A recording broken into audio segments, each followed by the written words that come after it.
Welcome to Glen Plantation. We are looking forward to the exciting opportunity to work in cooperation with you towards an educational partnership. First, a little bit about the history of Glen Plantation.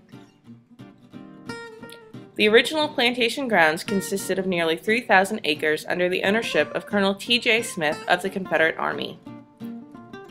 In 1869, Colonel Smith fell on financial hardships and lost his plantation in the spoils of war to Union General Ethan Allen Hitchcock, adding insult to injury.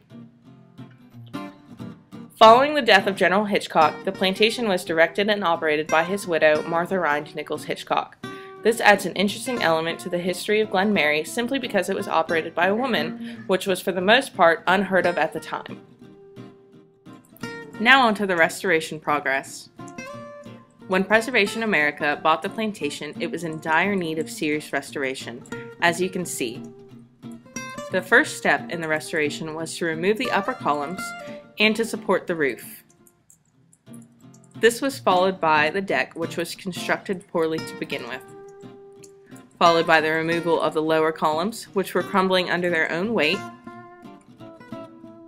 At this point, the reconstruction could begin with the lower columns, now reinforced with steel, the removal of the thick concrete slab, which made the lower level look squat, and finally the addition of the new upper columns. A new brick patio was added in the same color as slave-made bricks unearthed on the plantation property during an archaeological dig. And finally, the lower columns were made to imitate brownstone, which was apparent in the removal of the original columns, which was fashionable for the time period, although uncommon for a plantation.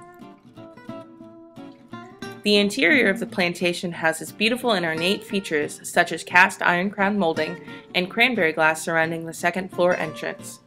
However, there is still much work to be done. All of this progress begs the question, why is Glen Mary important? Colin Campbell, in an article appearing in the Atlanta Journal-Constitution on May 8, 2003, summarized the issue. Here's the problem. We keep ignoring the past and improving the land and letting fine old buildings fall into disrepair. Glen Mary is a beautiful, isolated, important piece of the past, yet it exists in an undercapitalized twilight zone between restoration and decay, between revival and obscurity. Finally, how can we help each other? With your help, we can create an educational partnership that provides your students with once-in-a-lifetime meaningful experiences within their field of study, such as history, archaeology, women's studies, and anthropology.